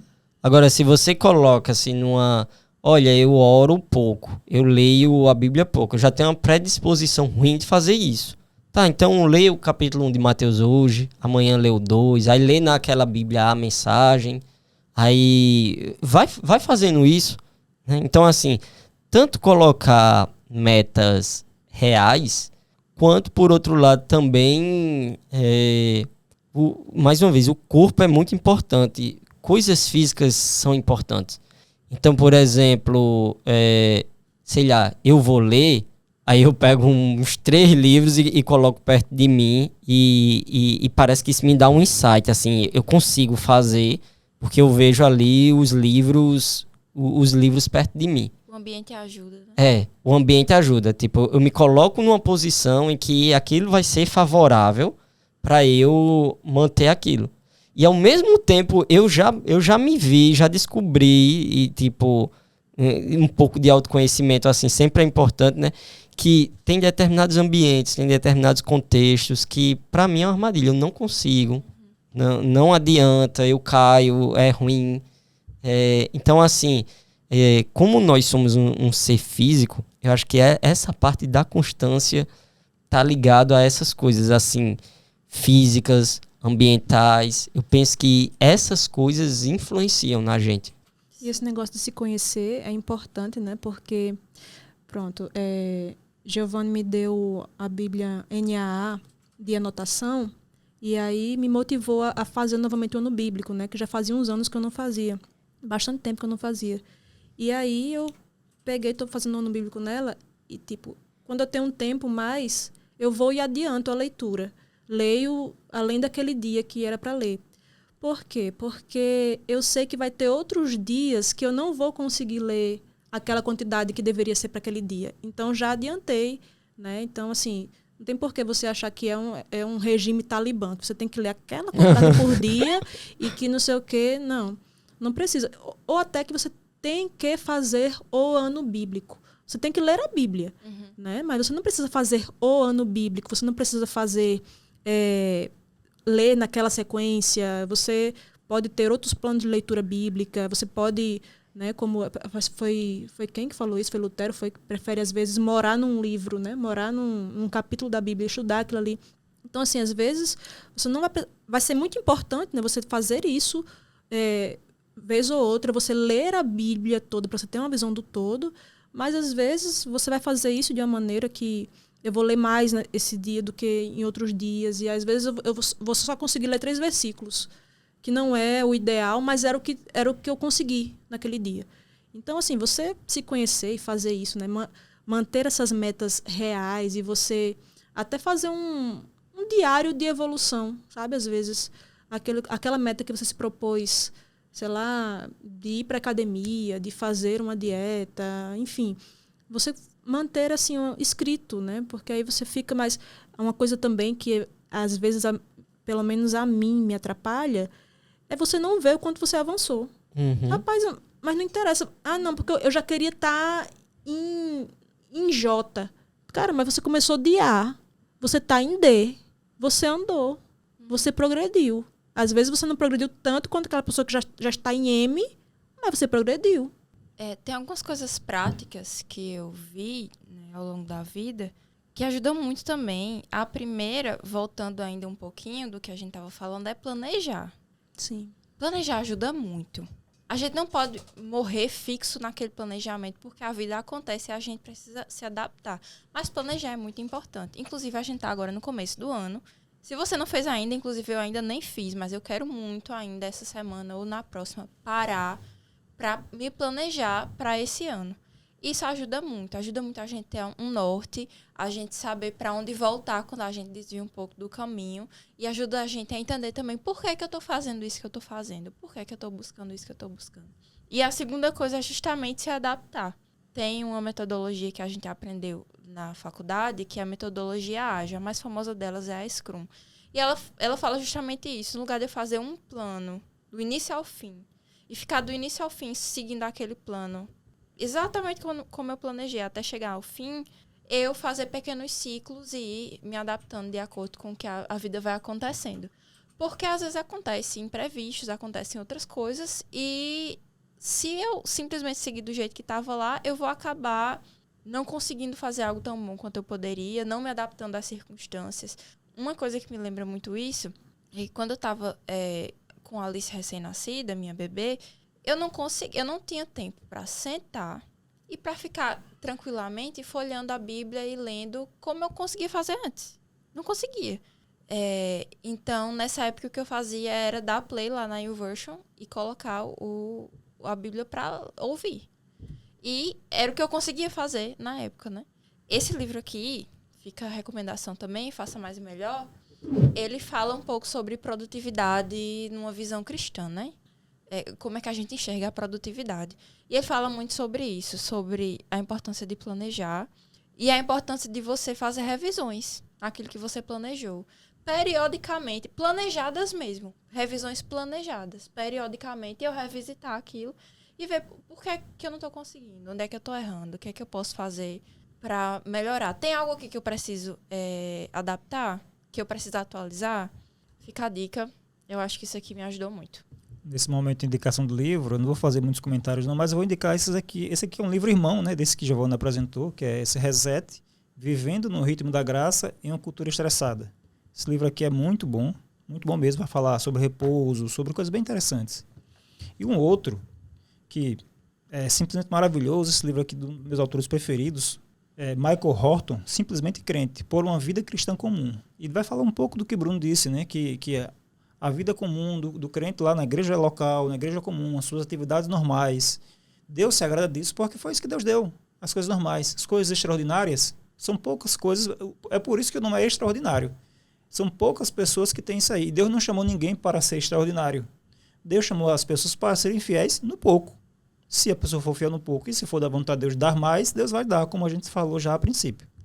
E assim, né, com relação a isso que Giovana falou, tem uma passagem que Jesus fala lá em Lucas 14, 28 a 30, que ele diz: pois qual de vós, querendo edificar uma torre, não se senta primeiro a calcular as despesas para ver se tem o suficiente para completá-la? Ele estava falando aqui do reino dos céus, né, da salvação, mas fica um princípio também para a nossa vida como um todo, né? Que a gente precisa planejar, a gente precisa tirar as coisas do papel e ir lá e fazer, mas não vai fazer isso irresponsavelmente, vai fazer planejando, né? E aí, se você puder, para isso também existe a comunidade, né? Você vai ter pessoas ali com o mesmo propósito que vão lhe ajudar nisso, né? Então, a gente está aqui já nesse mês de janeiro, a gente vai começar uma série lá no Espaço Novo Tempo, que é Vida Viva, que vai falar sobre saúde. A gente muitas vezes coloca metas de exercício, né, de alimentação, para a gente ter uma vida melhor, né, mais saudável. E passa muito por isso, né, de você se planejar para fazer isso. Às vezes você não executa porque você não se planejou e você não teve pessoas que lhe ajudassem. Então, na comunidade, você consegue ter pessoas, vamos caminhar junto, vamos fazer tal coisa junto. E aí você ter alguém, como por exemplo também eu falei, se você tem uma meta de, sei lá, parar de assistir pornografia, você ter alguém que você possa prestar contas e você falar para essa pessoa: olha, eu caí, e ter a pessoa que lhe pergunte: e aí, como é que tá nessa luta, como é que tá nisso? Então, estar junto com pessoas que têm esse mesmo propósito também costuma ser de grande ajuda, né? E você ler livros, você ver um podcast como esse, você estar numa igreja que é saudável, tudo isso vai ajudar você. Isso aqui a gente não, mais uma vez, não é uma fórmula mágica, não, que a gente está prometendo aqui, pretendendo que você ache que, assisti um podcast, agora eu estou apto para cumprir todas as minhas metas. É justamente contra esse pensamento que a gente está falando aqui, tá? Isso aqui é só um pontapé. É num momento assim de você redefinir suas metas, de você pensar biblicamente sobre essas questões para você não agir como o mundo, de você, até mesmo no planejar. A gente tem que planejar como cristãos, confiando em Deus, sabendo que não é por mim, sabe? A gente pode, às vezes, cair num legalismo com relação à produtividade, com relação a cumprir metas que a gente se propôs. E aí, se a gente cumpriu, a gente fica orgulhoso da gente mesmo.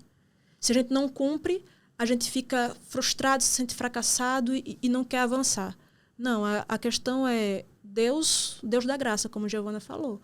E a gente vai aos poucos, vai pedindo graça a Ele, vai junto uns com os outros, e a gente vai tentando, Deus vai dando graça enquanto a gente tenta. Né? Essa graça não só para a gente concluir o negócio que a gente planejava, mas graça no sentido de perdoar mesmo os nossos fracassos. Isso.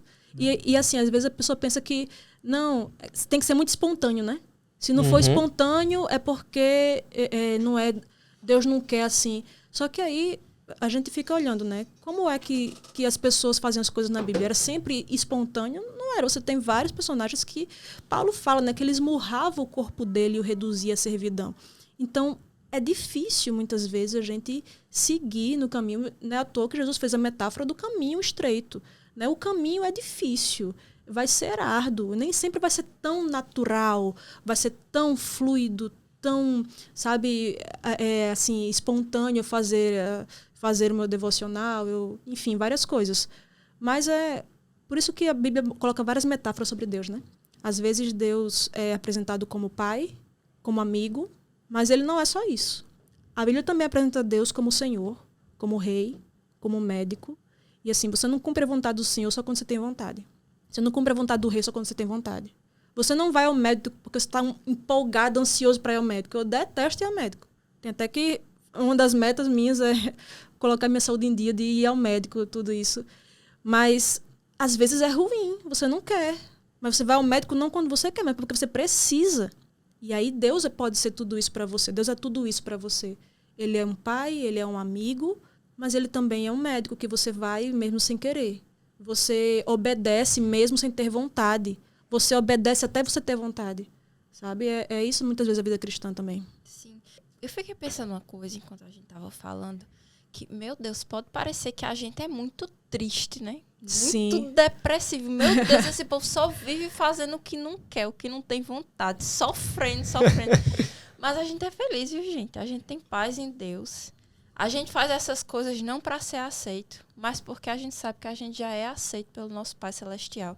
Isso traz a gente conforto, felicidade e plena satisfação em Deus, como diz John Piper.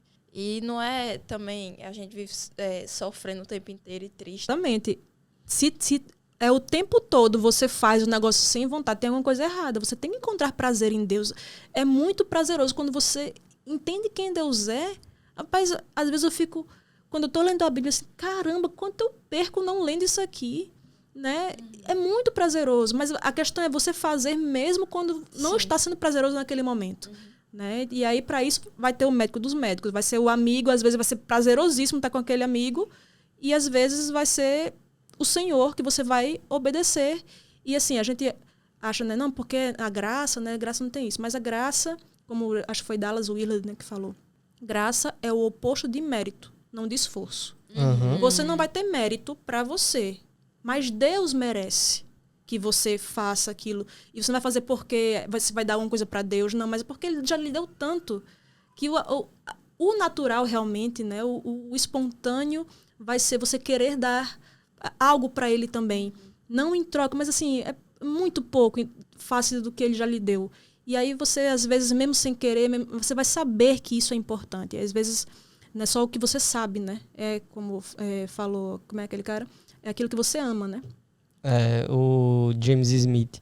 Então, assim, a gente, um propósito, né? Amar mais o Senhor e a gente entender que isso é importante, a gente vai fazer, vai dar prioridade àquilo que a gente acha importante, né? E até esse negócio é engraçado porque, assim, os afetos da gente, e o James Smith fala isso nesse livro, Você é aquilo que você ama. Os afetos da gente são treinados. Sim. Então, na medida em que eu vou, por exemplo, criando o hábito de ler, eu vou gostando daquilo. Eu vou amando aquilo. No começo, pode ser uma coisa que é contra a vontade, mas assim, com o tempo é algo tão natural que eu faço no automático. Mas para chegar, para fazer, para adquirir aquela disposição, aquele traço de caráter, etc., eu tenho que fazer muitas coisas que eu não tenho vontade. E na verdade, o contrário é que é verdade. Porque assim, se você só faz o que tem vontade... É uma escravidão, né? É uma escravidão terrível. Porque quando você tá na bad, na ruim, no mal, aí você fica, e agora? O que é que eu faço? E não tem o que fazer. E toda pessoa normal vai estar numa situação assim.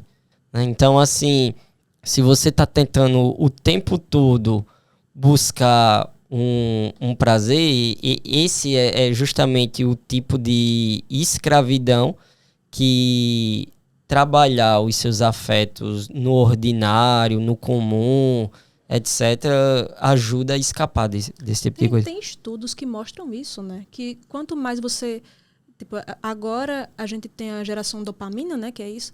É o tempo todo querendo ter gratificação constante. E aí a geração mais infeliz. Uhum. Tem um monte de escolhas para fazer. Não, eu priorizo a minha felicidade em detrimento de várias coisas. Eu abandono o meu marido porque eu não estou feliz ali com ele naquele momento. Né? Tudo é descartável, tudo é assim. Então, você tem um monte de escolhas para fazer e você acaba não escolhendo nada, e você fica muito frustrado por isso. Tem até uma pesquisa que fizeram que quanto mais você tem opções, deram lá marcas de geleia, né? Sabores de geleia. A pessoa tinha só 5 sabores, a pessoa conseguia escolher. Mas quando a pessoa tinha 16, a pessoa acabava não levando nenhum para casa. Então, assim, a gente tem um mundo de opções. É por isso que a pessoa fica lá no Netflix, passando lá o catálogo, passa horas, o tempo de você assistir um filme é o tempo de você ficar olhando o catálogo e você não consegue escolher, você não consegue porque é o tempo todo. A gente E no caso de Vanégia mesmo, depois que a gente escolhe, ela ainda continua querendo achar outra. Porque a gente vive numa geração que é o tempo todo querendo se autogratificar e acaba infeliz por isso. Quando você não busca satisfação naquilo que de fato satisfaz para a vida eterna, é uma eterna insatisfação, achando que você está buscando a felicidade. Esse negócio que tu falou aí, né, da pessoa, dessa geração sem feliz, tem um livro com esse nome, né, Nação Dopamina, e a conclusão da autora é justamente esse mesmo, né? Os estudos mostram que essa é a geração que mais tenta se gratificar e é a mais infeliz.